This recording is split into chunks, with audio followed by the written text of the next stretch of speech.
Hello friends, this is Israr Khan, Group CEO Brahma Corp. Delighted to meet you again. दोस्तों, आज जो हमारा topic है discussion का कि कुछ टीम्स होती हैं वो बेहतरीन परफॉर्म करती हैं, कुछ टीम्स हैं उतना बेहतरीन परफॉर्म नहीं कर पाती हैं, फॉल्टर करती हैं। ऐसा क्यों होता है, ऐसा क्या होता है? जबकि सेम स्किल सेट होते हुए भी उनकी परफॉर्मेंस में बहुत डिफरेंस आता है। तो यही जिगसॉ पजल को रिजॉल्व करने के लिए, सॉल्व करने के लिए गूगल ने एक प्रोजेक्ट लॉन्च किया जिसका नाम था प्रोजेक्ट अरिस्टोटल। प्रोजेक्ट अरिस्टोटल का जो मकसद था कि अगर सेम स्किल सेट के साथ, सेम एक्सपीरियंस के साथ, सिमिलर एक्सपीरियंस के साथ टीम्स को अगर हम कंपोज करते हैं तो व्हाट इज़ दैट इंग्रेडिएंट्स और मिक्सचर ऑफ इंग्रेडिएंट जिससे टीम का आउटपुट परफॉर्मेंस बेहतर होता है, एक्सेलेंट होता है, हाई परफॉर्मिंग टीम क्रिएट होती हैं। एंड दोस्तों, बहुत वक्त निकाला उन्होंने, but they were not able to find out कि ऐसी क्या चीज़ है जिसके टीम के परफॉर्मेंस में फ़र्क आ रहा है। And incidentally during their research उनको जो एक आर्टिकल हाथ में आया, रिसर्च हाथ में आई, वो एमी एडमंडसन की, हार्वर्ड की रिसर्चर हैं, उनकी रिसर्च हाथ में आई। उस रिसर्च में एक जो कंसेप्ट डिस्कस किया है वो है साइकोलॉजिकल सेफ्टी। हम इसके बारे में बाद में डिस्कस करेंगे, साइकोलॉजिकल सेफ्टी होती क्या है। पहले एमी एडमंडसन की जो रिसर्च है उसके ऊपर बात करते हैं। एमी एडमंडसन का बेसिकली ऑब्जेक्टिव था कि जो हॉस्पिटल्स में जो टीम्स होती हैं वो लोगों की ज़िंदगी, लाइफ से डील करती हैं डायरेक्टली। अगर इनकी परफॉर्मेंस को बेहतर बनाया जा सकता है, इम्प्रूव किया जा सकता है, तो लोगों की ज़िंदगियां बच सकती हैं, लाइफ्स बच सकती हैं। तो अलग अलग ग्रुप्स में highly trend doctors and nurses को बांटा गया एंड उसी के हिसाब से जो उनकी गलतियां हो रही थी वो उसको मॉनिटर करने के लिए उनका एरर्स का, मिस्टेक्स का रिपोर्टिंग सिस्टम, करेक्शन सिस्टम, इसके ऊपर स्टडी किया गया। तो दोस्तों, जब रिसर्च ऑलमोस्ट कंप्लीट हुआ, at the end of the research जो रिजल्ट्स आए उससे सबके होश उड़ गए। ऐसा क्या था उस रिसर्च में? उस रिसर्च में ये पाया गया कि जो सबसे टैलेंटेड टीम थी उसी में कहीं ना कहीं गलतियां ज़्यादा दिख रही थी। तो एमी एडमंडसन एंड उनकी टीम को मतलब ये हजम ही नहीं हो रहा था, ऐसे कैसे हो सकता है? जो ज़्यादा ट्रेंड लोग हैं, ज़्यादा स्किलफुल लोग हैं, उनसे तो कम गलतियां होनी चाहिए। तो इस चीज़ को इन डेप्थ डिस्कस करने के लिए, रिसर्च करने के लिए उन्होंने एक और टीम को कंस्टिट्यूट किया जो रिसर्च की टीम थी, और उनको ये बोला गया कि आप ये पता करें कि कौन सी टीम ज़्यादा गलतियां कर रही है, क्यों कर रही है।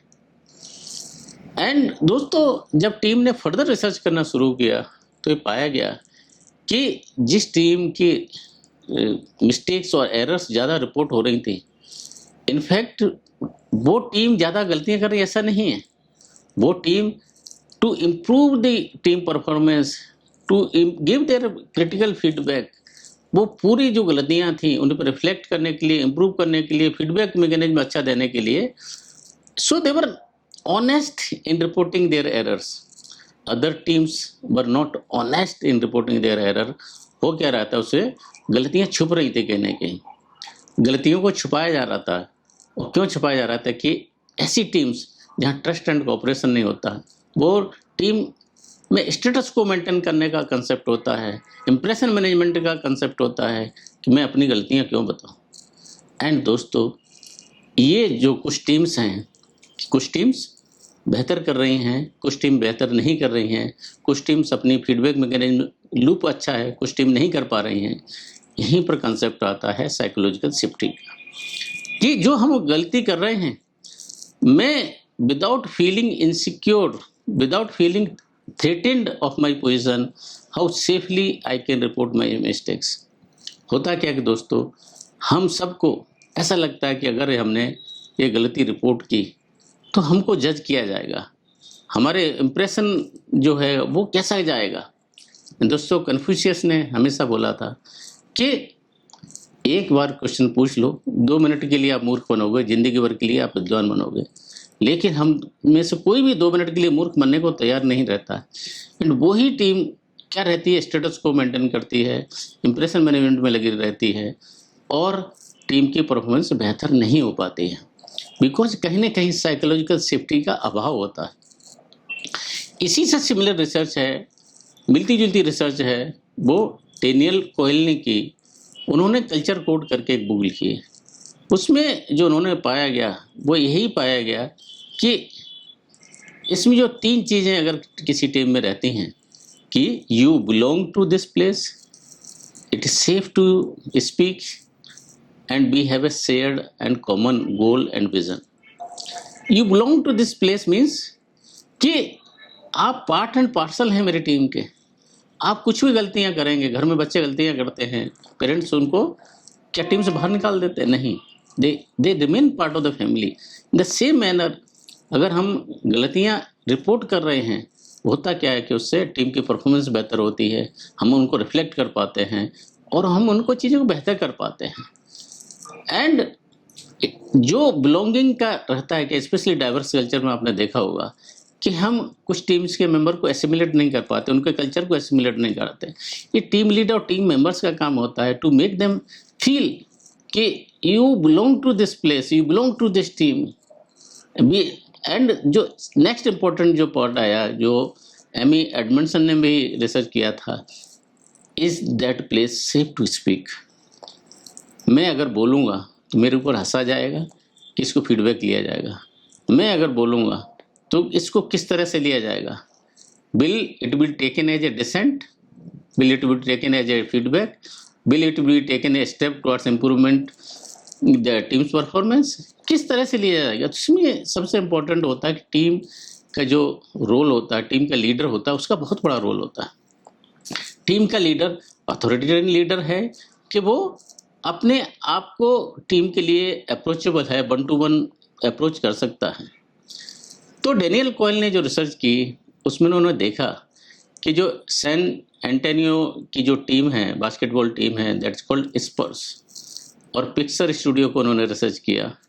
पाया यह गया कि ऐसी टीम्स जो फीडबैक देती हैं, जहाँ पर लोगों को लिबर्टी दी जाती है, जहाँ पर लोगों को पूरी आज़ादी है to express their view without any fear, तभी जाके वो फियरलेस टीम क्रिएट होती हैं, तभी जाके वो हाई परफॉर्मिंग टीम क्रिएट होती हैं। स्पर्स की जो टीम है लास्ट 2 डिकेड्स में उन्होंने नेक्स्ट जो कंप्लीटर है उससे 117 गेम्स ज़्यादा जीते हैं। पिक्सर स्टूडियो ने डिज्नी से बेहतर मूवीज़ बनाई हैं, जबकि ऐसा नहीं कि पिक्सर स्टूडियो की टीम बहुत ज़्यादा बेहतर है, पिक्सर स्टूडियो की टीम बेहतर इंटरेक्ट करती है दोस्तों। एंड अफगान वार में दोस्तों जो जिस टीम ने उसामा बिन लादेन को पकड़ा, जो कैप्टन डेव थे उसके, उन्होंने अपने आप को इस तरह टीम में एसिमिलेट किया कि for anything without any fear and fervour they could express their views. And दोस्तों उस टीम ने उसामा बिन लादेन को पकड़ा जहाँ पर हायरार्की का कोई भी हिंड्रेंस नहीं, कोई भी फियर नहीं, कोई भी इंटिमिडेशन नहीं दोस्तों। एंड नेक्स्ट इम्पोर्टेंट आता है कि टीम का पर्पज क्या है, विजन शेयर्ड है कि टीम अलग अलग डायरेक्शन में पुल हो रही है, मेरा कुछ और मानना है, टीम का और कुछ मानना है, इंडिविजुअल मेंबर्स का और कुछ मानना है। और जब टीम डिफरेंट डायरेक्शंस में पुल होती है तो शेयर्ड विजन नहीं हो सकता, शेयर्ड पर्पज नहीं होता, तो परफॉर्मेंस कहाँ से होगी? तो परफॉर्मेंस तो हो ही नहीं सकती। तो you belong to this place, it is safe to speak, and we have shared vision और पर्पज।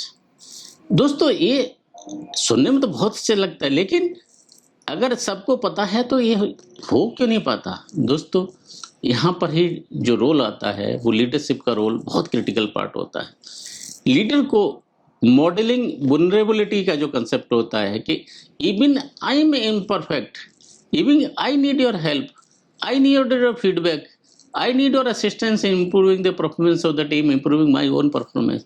जब ऐसा लीडरशिप का मॉडलिंग होता है तो टीम उसमें यकीन करने लगती है कि हाँ भाई, इवन मेरे लीडर को भी मेरी हेल्प की ज़रूरत है, मेरे असिस्टेंस की ज़रूरत है, मेरे कोऑपरेशन की ज़रूरत है। दोस्तों इसके लिए टीम में ट्रस्ट होना, कोऑपरेशन होना बहुत क्रिटिकल पार्ट होता है। होता क्या है कि ऐसी चीज़ें फील कराने की चीज़ें होती हैं, मुंह से बोलने की चीज़ें नहीं होती हैं कि how do I make my team feel कि any time for anything you can approach me, I am available for you and I am imperfect in my life. दोस्तों, जब ऐसा सेंस, ऐसा एनवायरनमेंट क्रिएट होता है तो टीम बेहतर करते हैं। तो इसके लिए क्या किया जाए कि लाइक आपने देखा होगा कि जितने अच्छे मेंटर्स, अच्छे कोचेज होते हैं, 1 to 1 अवेलेबल रहते हैं अपनी टीम के हर एक मेंबर के लिए, इंडिविजुअल फीडबैक देने के लिए। और फीडबैक ऐसा कि उनको ब्लेम ना लगे। होता क्या है कि दोस्तों, जब ब्लेम का कल्चर होता है, ब्लेम के कल्चर में क्या होता है, हमारा जो प्री फ्रंटल कॉर्टेक्स होता है वो ब्लेम और अटैक को एक ही तरह से ट्रीट करता है। और होता क्या, उसी की वजह से हमारा प्री फ्रंटल कॉर्टेक्स बंद होने से हमारी एनालिसिस करने की जो क्षमता होती है, चीज़ों को इमोशनल तरीके से लेने की डायरेक्शन में चली जाती है, जिसको लिजर्ड ब्रेन हमारा एक्टिव होने लगता है। तो हम इमोशंस में चले जाते हैं और शट डाउन कर लेते हैं अपने पूरे फीडबैक को।